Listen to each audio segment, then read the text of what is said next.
11वां अध्याय, पहली आयत। जब यीशु अपने 12 चेलों को आज्ञा दे चुका तो वे उनके नगरों में उपदेश और प्रचार करने को वहां से चला गया। यीशु ने शिष्यों को सुसमाचार प्रचार करने भेजा और उनके पीछे पीछे सेवा करने निकला। यूहन्ना ने बंदी गृह में मसीह के कामों का समाचार सुनकर अपने चेलों को उससे यह पूछने भेजा कि क्या आने वाला तू ही है या हम दूसरे की बाट जो हैं। हेरोदेस ने यूहन्ना को बंदी गृह में डाल दिया था। यूहन्ना प्रचार करता था कि स्वर्ग का राज्य निकट है। उसने कहा कि एक ऐसा व्यक्ति आ रहा है जो मुझसे कहीं अधिक महान है, मैं उसके जूते के बंद खोलने लायक नहीं हूं।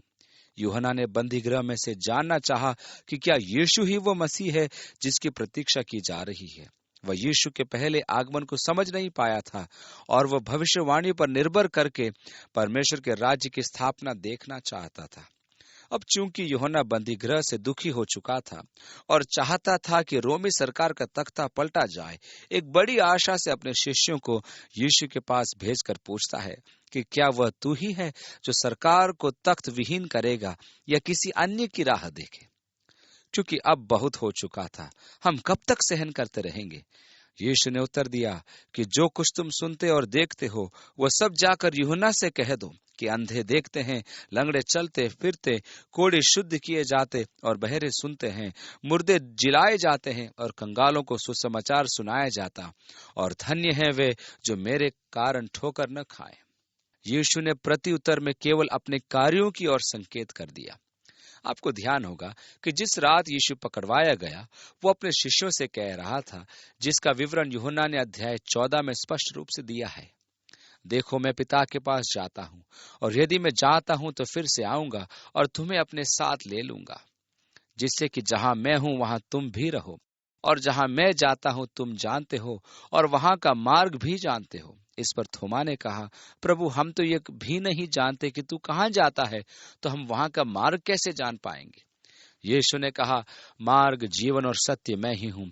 मेरे बिना पिता के पास कोई नहीं आ सकता। उसने कहा, यदि तुमने मुझे देखा है तो पिता को देखा है। फिलिप्पुस ने कहा, प्रभु, पिता को हमें दिखा दे। यीशु ने कहा, मैं तुम्हारे साथ इतने समय से हूँ और तुमने मुझे नहीं देखा। फिलिप्पुस, जिसने मुझे देखा है उसने पिता को देखा है। तब तुम क्यों कहते हो कि पिता को हमें दिखा दे? क्या तुम विश्वास नहीं करते कि पिता मुझ में है? जो काम मैं करता हूँ वह मैं नहीं करता, परंतु पिता जो मुझ में अंतर्वास है करता है। मुझ पर विश्वास रखो कि मैं पिता में अवस्थित हूँ। मेरे कामों को देखकर प्रतीति करो। दूसरे शब्दों में, यीशु अपने कामों की ओर संकेत कर रहा था कि वे उसके आयोग, उसके व्यक्तित्व तथा उसके अधिकारों की गवाही दें। उसने यूहन्ना उसके 10वें अध्याय की 25वीं आयत में यही कहा कि जो कार्य मैं करता हूँ वे ही मेरे गवाह हैं। वो पुराने नियम में दी गई राज्य की भविष्यवाणी की पूर्ति करता है कि लंगड़े चलते हैं, अंधे देखते हैं, गूंगे बोलते हैं और बहरे सुनते हैं, मुर्दे जिलाए जाते हैं और दरिद्रों में प्रचार किया जाता है। वह राज्य के प्रत्येक लक्षण को दर्शा रहा था। उसके कार्य ही उसकी गवाही एवं प्रमाण थे। इसलिए उसने यूहन्ना के शिष्यों से कहा कि वे जो देखते हैं उसे बता दे और यह भी कह दे कि वह अभी सांसारिक राज्य की स्थापना नहीं कर रहा है और न ही रोमी सरकार का तख्ता पलट रहा है। अतः धन्य है वे जो इससे ठोकर न खाएं। 7वीं आयत। जब वे वहां से चल दिए तो यीशु यूहन्ना के विषय में लोगों से कहने लगा, तुम जंगल में क्या देखने गए थे? क्या हवा से हिलते सरकंडे को? यूहन्ना यरदन में बपतिस्मा देता था, जहां वायु प्रवाह भी था और सरकंडे भी उगते थे। इसलिए यीशु ने कहा कि जो यरदन तक आए थे वे किस उद्देश्य से वहां गए थे? क्या वे हवा में हिलते सरकंडे देखने गए थे? फिर तुम क्या देखने गए थे? क्या कोमल वस्त्र पहने हुए मनुष्य को? देखो, जो कोमल वस्त्र पहनते हैं वे राज भवनों में रहते हैं। यूहन्ना हेरोदेस के बंदी गृह में था। राजा के घर या महल में रहने वालों के वस्त्र राजसी होते हैं। 9वीं आयत। तो फिर क्यों गए थे? क्या किसी भविष्यद्वक्ता को देखने को? मैं तुमसे कहता हूं, वरन भविष्यद्वक्ता से भी बड़े को। यह वही है जिसके विषय में लिखा है कि देख, मैं अपने दूत को तेरे आगे भेजता हूं जो तेरे आगे तेरा मार्ग तैयार करेगा। यीशु यह सिद्ध करना चाहता था कि यूहन्ना अग्रदूत की प्रतिज्ञा की पूर्ति कर रहा था। यही वह था जो मसीह के आगे आगे चलेगा। मैं तुमसे सच कहता हूं कि जो स्त्रियों से जन्मे हैं उनमें से यूहन्ना बपतिस्मा देने वाले से कोई बड़ा नहीं हुआ, पर जो स्वर्ग के राज में छोटे हैं वो उससे बड़ा है। कहने का अर्थ यह है कि मसीह यीशु के द्वारा स्वर्ग में मनुष्य का स्थान पुराने नियम के दिग्गजों से बड़ा है। इसका कारण है हमारा अंतर्वासी पवित्र आत्मा। वही है जो हमें उच्चतम स्थान प्रदान कराता है। स्त्रियों से उत्पन्न मनुष्यों में महानतम व्यक्ति यूहन्ना था, परंतु हमें उससे भी महान सौभाग्य प्रदान किया गया है। हम प्राय सोचते हैं कि इब्राहिम, मूसा और दाऊद आदि को परमेश्वर की संगति का कैसा महान सौभाग्य प्राप्त था, परंतु पवित्र आत्मा द्वारा परमेश्वर से हमारा संबंध उनसे भी अधिक सौभाग्यशाली है, क्योंकि पवित्र आत्मा हमारे अंदर वास करता है और परमेश्वर अपने आत्मा द्वारा हमें सामर्थ प्रदान करता है। कैसा अद्भुत सौभाग्य है। अतः हम जो सबसे छोटे हैं, परमेश्वर की आत्मा से परिपूर्ण हो मसीह के महिमान्वित संगति में चलते हुए इस महान सौभाग्य के प्राप्तिकर्ता बनते हैं। यूहन्ना बंदी गृह में था और शीघ्र ही उसका सिर काटा जाना था। स्वर्ग का राज्य उपद्रव सहन करेगा, राजा को भी क्रूस पर लटकाया जाएगा। इस प्रकार स्वर्ग के राज्य में मनुष्य उपद्रव सहेगा।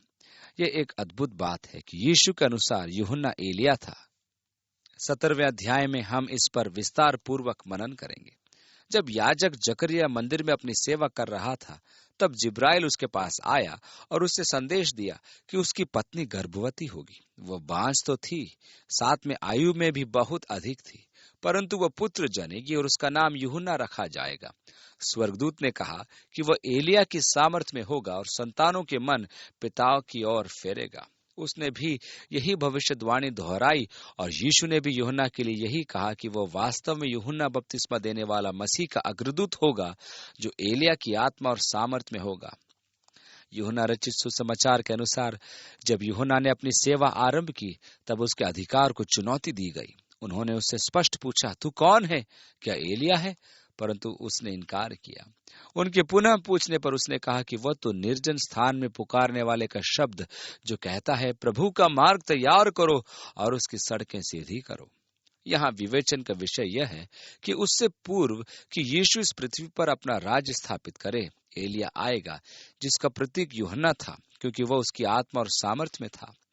जिस प्रकार यीशु के आगमन के दो पक्ष हैं, एक यह कि वह दुख उठाकर क्रूस की मृत्यु सहे और दूसरा कि प्रभुओं का प्रभु बनकर राज्य करे, इसी प्रकार एलिया के आगमन के भी दो पक्ष थे। इस प्रकार यूहन्ना ने एलिया के प्रथम आगमन की पूर्ति की, जो इस समय उसकी आत्मा और सामर्थ में थी। परंतु जब मसीह फिर से आएगा, तब एलिया अपने यथार्थ रूप में प्रकट होगा। उस समय एलिया केवल इजरायलियों के लिए प्रचार करेगा कि संतान अपने हृदयों को माता पिता की ओर लें, अर्थात अपने पूर्वजों के विश्वास पर लौट आए। प्रकाशित वाक्य उसके 11वें अध्याय में वर्णित दो गवाहों में से एक निश्चय ही यूहन्ना बपतिस्मा देने वाला होगा, क्योंकि उसके पास वह सामर्थ है जो उसके सेवा काल में वर्षा रोक सकती है, ठीक उसी प्रकार जिस प्रकार की एलिया ने किया था। उसमें आग बरसाने का सामर्थ भी वैसे ही होगी जैसे एलिया में थी, कि उसने अपने विरोधी सेना नायक और उसकी टुकड़ी पर बरसाई थी। एलिया प्रभु के आगमन से पूर्व आएगा। मेरे विश्वास में तो प्रभु का आगमन इतना निकट है कि आज एलिया का इस पृथ्वी पर कहीं न कहीं उपस्थित होना अति संभव है, परंतु अभी कोई नहीं जानता कि वह कहाँ है और वह कौन है। यह तो वही जानता है। मैं तो वास्तव में प्रभु के आगमन की प्रतीक्षा कर रहा हूँ। हमारा संभावित स्वभाव है कि हम यीशु के आगमन के मुख्य विषय से हटकर अपना ध्यान अन्य बातों पर लगाएं, जैसे कौन जीतेगा, कौन हारेगा, कौन है क्रिस्त विरोधी, एलिया कौन है, इत्यादि।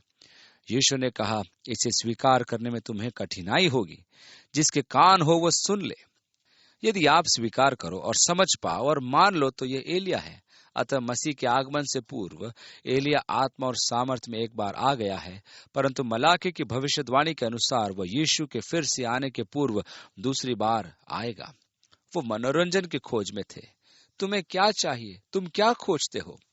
मनुष्यों को क्या चाहिए था? वे स्वयं नहीं जानते थे कि उन्हें क्या चाहिए था। यूहन्ना बैरागी बनकर आया और उन्होंने कहा उसमें दुष्टात्मा है। यीशु खाता पीता आया तो वे कहने लगे कि वह तो पापियों का मित्र और पियक्कड़ है। गलील क्षेत्र के वे समस्त नगर जिनकी यीशु ने भर्त्सना की, आज खंडर है। कुछ समय पूर्व तक ये विचार था कि बेथेस्दा एक काल्पनिक नगर था, परंतु हाल ही की खुदाई में उसके अवशेष प्राप्त हुए हैं। ध्यान देने की बात तो यह है कि उन समस्त नगर जिन पर यीशु ने हाय दी थी नाश हो गए थे। तिबरियास जहां हेरोदास वास करता था, यीशु कभी नहीं गया था अथवा आज तक यथावत स्थित है। यह गलील की राजधानी था, परंतु कफरनहूम, बेथेस्दा समाप्त हो गए। शोराजीन भी, वे समस्त नगर जिनकी उसने भर्त्सना की थी, आज मानचित्र पर नहीं है। कफरनहूम यीशु का मुख्यालय था, वह उसका अधिवास था। उसने वहां अपनी सेवा का अधिकांश भाग व्यतीत किया था। यीशु के चमत्कारों का अधिकांश भाग वहीं किया गया था, परंतु वहां के नागरिकों ने मन परिवर्तन नहीं किया। इस कारण यीशु ने कहा कि यदि वे कार्य जो कफरनहूम में किए गए सोदोम नगर में किए जाते तो वे अवश्य मन परिवर्तन लाते। दूसरे शब्दों में यीशु ने कहा कि वे अग्नि द्वारा तो कफरनहूम अनंत अग्नि अर्थात नरक में नाश होगा, पर मैं तुमसे कहता हूं कि न्याय के दिन तेरी दशा से सोदोम के देश की दशा अधिक सहने योग्य होगी। क्यों? जिसे अधिक दिया गया है उससे अधिक लिया जाएगा। मनुष्य को जब अधिक ज्ञान और अधिक प्रकाशन प्राप्त होता है तो उसका न्यायिक दंड भी अधिक होगा। इसलिए जब परमेश्वर न्याय करता है तो वह उस ज्ञान को गिनता है जो उसने मनुष्य को प्रदान किया है। जितना अनुग्रह मनुष्य ने प्राप्त किया है उसके अनुपात में ही उसका न्याय किया जाएगा। यीशु उन नगरों को झिड़कने के तुरंत बाद ही स्वर्गीय पिता से और प्रार्थना करता है। 25वीं आयत में, उसी समय यीशु ने कहा, हे पिता, स्वर्ग और पृथ्वी के प्रभु, मैं तेरा धन्यवाद करता हूं कि तूने इन बातों को ज्ञानियों और समझदारों से छिपा रखा और बालकों पर प्रकट किया है। पिता, मैं तेरा धन्यवाद करता हूं कि तूने कफरनहूम और बेथेस्दा जैसे बुद्धिमानियों से सत्य को छिपा लिया, परंतु तूने शिष्यों को सत्य का प्रकाशन प्रदान किया है। यीशु ने कहा, हाँ हे पिता, क्योंकि तुझे यही अच्छा लगा। मैं आभारी हूं पिता कि तूने साधारण लोगों को चुना कि उन पर अपना प्रेम और सत्य प्रकट करे। कैसे आनंद की बात है कि परमेश्वर स्वयं को प्रकट करने के लिए साधारण लोगों को चुनता है। मेरे पिता ने मुझे सब कुछ सौंपा है, और कोई पुत्र को नहीं जानता केवल पिता, और कोई पिता को नहीं जानता केवल पुत्र, और वह जिस पर पुत्र को प्रकट करना चाहता है। प्रार्थना करने के पश्चात उसने घोषणा की कि पिता को कोई नहीं जानता, केवल पुत्र जानता है, और इसी कारण पुत्र को कोई नहीं जानता, केवल पिता जानता है। वे सब जो पिता को जानते हैं वास्तव में वे जन हैं जिन पर पुत्र ने पिता को प्रकट किया है। अनेक जन हुए हैं जो ये सोचते हैं कि वे पिता को जानते हैं, परंतु परमेश्वर के विषय उनकी धारणाएं उचित नहीं होती। यीशु ने स्पष्ट कहा कि पिता को मनुष्य तब ही जान सकता है जब वह पिता को उस पर प्रकट करे। मैं अनेकों को जानता हूं जो परमेश्वर को जानने का दावा करते हैं और कहते हैं, यदि मैं परमेश्वर होता तो मैं ऐसे रहता या ऐसे काम करता, ऐसी प्रतिक्रिया दर्शाता। दूसरे शब्दों में, उन्होंने अपना ईश्वर स्वयं बना लिया है जो उनकी इच्छा और आकांक्षाओं के अनुरूप है। संपूर्ण इतिहास में स्थान स्थान पर यह मनुष्य का स्वभाव रहा है। सत्य तो यह है कि केवल पिता ही है जो सब कुछ जानता है, और जिन पर पुत्र ने उसको प्रकट किया वे ही उसे जानते हैं। अब यीशु खुला आमंत्रण देता है, हे सब परिश्रम करने वाले और बोझ से दबे हुए लोगों, मेरे पास आओ, मैं तुम्हें विश्राम दूंगा।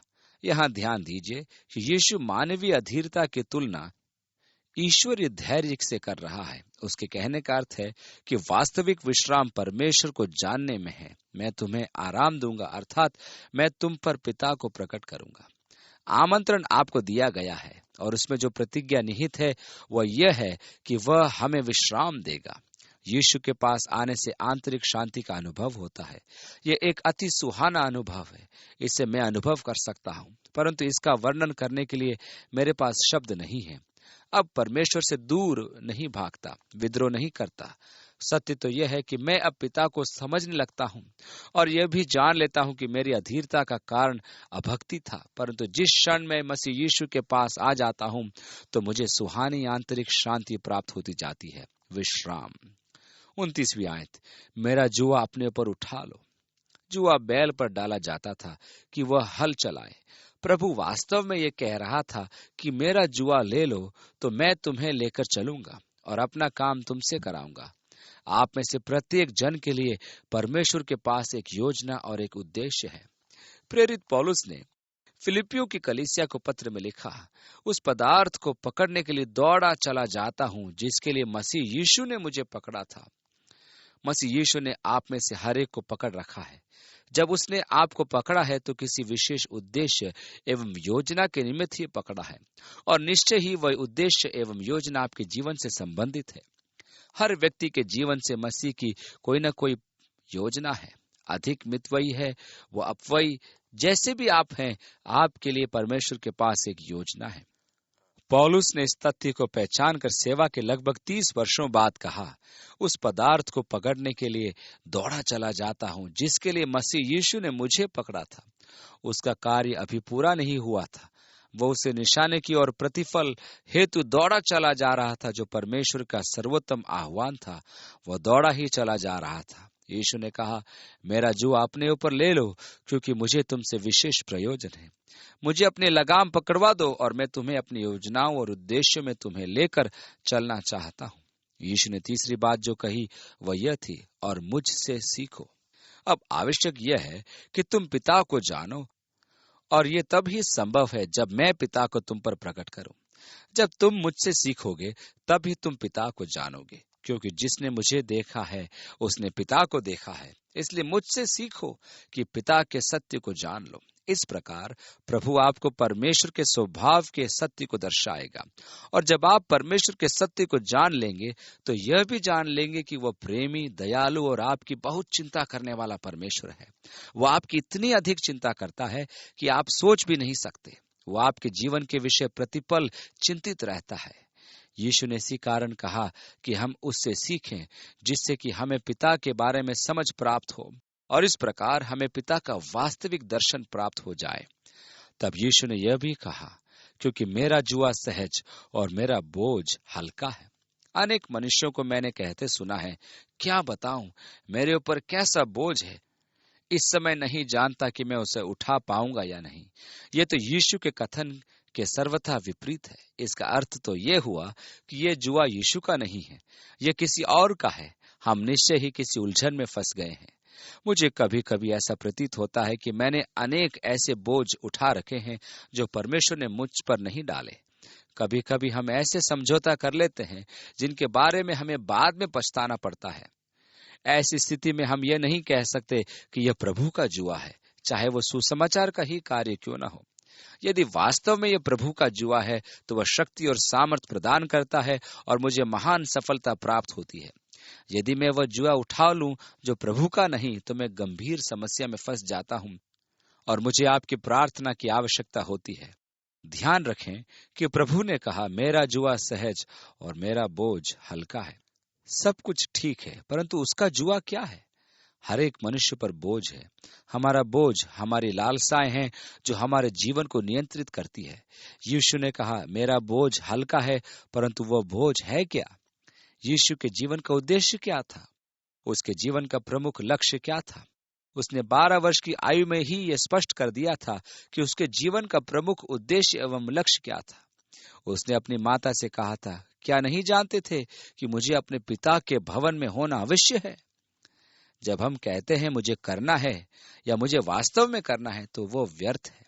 आवश्यकता इस बात की है कि हम कहें, मेरे लिए अवश्य है। यीशु की वाणी को सुनिए। क्या तुम नहीं जानते थे कि मुझे अपने पिता के भवन या कार्यों में होना अवश्य है? यही उसके जीवन का एकमात्र लक्ष्य था, क्योंकि मैं अपनी इच्छा नहीं वरन अपने भेजने वाले की इच्छा पूरी करने के लिए स्वर्ग से उतरा हूं। अपने आप से कुछ नहीं करता, परंतु जैसे मेरे पिता ने मुझे सिखाया वैसे ही बातें कहता हूं। उसने प्रार्थना करते हुए कहा, जो काम तूने मुझे करने को दिया उसे पूरा करके मैंने पृथ्वी पर तेरी महिमा की है। वो अपने बोझ के विषय क्या कहता है? मेरा बोझ हल्का है। पिता की इच्छा की पूर्ति करना आसान है। पिता को प्रसन्न करना कोई कठिन काम नहीं है। ये बोझ भारी नहीं है। वह किसको बुलाता है? हे बोझ से दबे और थके लोगों, मेरे पास आओ, मैं तुम्हें आराम दूंगा। मनुष्य के भारी बोझ क्या है? आप अपने जीवन का कौन सा बोझ उठाने का प्रयास कर रहे हैं? आप स्पष्ट कहेंगे, मुझे पैसा चाहिए, मुझे अच्छी अच्छी वस्तुएं चाहिए, मुझे आराम चाहिए। कोई यह भी कहेगा कि मेरे जीवन की अभिलाषा है, मुझे एक नया पद चाहिए। मैं चाहता हूं कि मनुष्य मुझे हर जगह पर मेरी प्रशंसा करे। मैं विश्व विख्यात होना चाहता हूं। कोई ऐसा कह सकता है? मेरे परिश्रम करने का और धनोपार्जन का मुख्य कारण है जीवन का आनंद लेना, ऐसा भी कुछ कह सकते हैं। मैं नौकरी से घृणा करता हूं, पर क्या करूं, जीवन का आनंद लेने के लिए धन कमाना तो आवश्यक है। ये सब हमारे बोझ है। कृपया विचार कीजिए कि क्या ये आपके जीवन के वास्तविक बोझ है। आपको धन किसके लिए चाहिए? आपको ख्याति किसके लिए चाहिए? आप आनंद किसके लिए खोज रहे हैं? आपका सच्चा उत्तर है अपने स्वयं के लिए। आपने सच कहा। यीशु ने यही कहा कि जीवन का बोझ बहुत सारा है, तो वो आपको दबा देगा और अंत में हार कर आप कहेंगे जीना व्यर्थ है।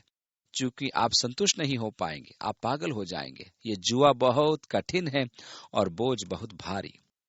यीशु ने कहा, मेरा जुआ अपने सिर पर उठा लो, क्योंकि मेरा जुआ सहज और मेरा बोझ हल्का है। परमेश्वर के लिए जीवन यापन एक अति तुष्टिकारक जीवन है। परमेश्वर को अपना जीवन अर्पित करके उसकी महिमा के लिए जीवन व्यतीत करने से अधिक अन्य कुछ भी संतुष्टि नहीं दे सकता।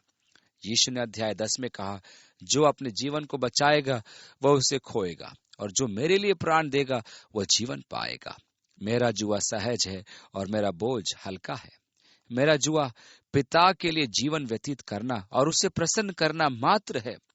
और आप ये देखेंगे कि स्वयं को संतुष्ट करने की अपेक्षा परमेश्वर को प्रसन्न करना कितना सहज है। यदि आप स्वार्थी जीवन व्यतीत करते हैं तो आपको प्राकृतिक रूप से ही संतुष्टि प्राप्त नहीं होगी, क्योंकि आपकी प्रतिक्रिया आपकी सृष्टि के मूल उद्देश्यों के विपरीत है। परमेश्वर ने आपकी सृष्टि इसलिए की कि आप उसकी प्रसन्नता और उसकी महिमा का कारण हो। प्रकाशित वाक्य उसके 4 अध्याय की 11वीं आयत में प्राचीन प्रणाम करते हुए कहते हैं, हे हमारे प्रभु और परमेश्वर, तू ही महिमा और आदर और सामर्थ के योग्य है, क्योंकि तू ही ने सब वस्तुएं सृजी और वे तेरी इच्छा से थी और सृजी गई। परमेश्वर ने आपको अपने राग रंग में जीने के लिए नहीं सृजा है। यदि आप अपने राग रंग में व्यस्त रहते हैं तो आपका जीवन खोखला ही रहेगा और निराशा और असंतुष्टि से पूर्ण रहेगा। परंतु यदि आप परमेश्वर को प्रसन्न करने में जीवन लगा देंगे, अर्थात उसका हल्का बोझ उठा लेंगे, तो आपका जीवन तृप्त, समृद्ध और संतुष्ट होगा, वरन कहीं अधिक। जैसा कि दाऊद ने कहा, मेरा कटोरा उमड़ रहा है, और आपका जीवन लबरेज प्याले की भांति होगा। प्रभु आपके जीवन पर अपना हाथ रखे और आपको अपने आत्मा से परिपूर्ण करे और अपनी सम्मति द्वारा आपकी अगुवाई करे। आप उसके साथ चलने के लिए सामर्थ्य पाएं। आपको अपने बोझिल क्षेत्र में विजय का अनुभव प्राप्त हो और आपके जीवन में परमेश्वर की आत्मा का सामर्थ्य विपुलता से प्राप्त हो और आप विजयी होते जाएं। आप उसके ज्ञान में बढ़ते जाएं और मसीह यीशु की सहभागिता में विकासमान हो। यीशु के नाम में आमीन।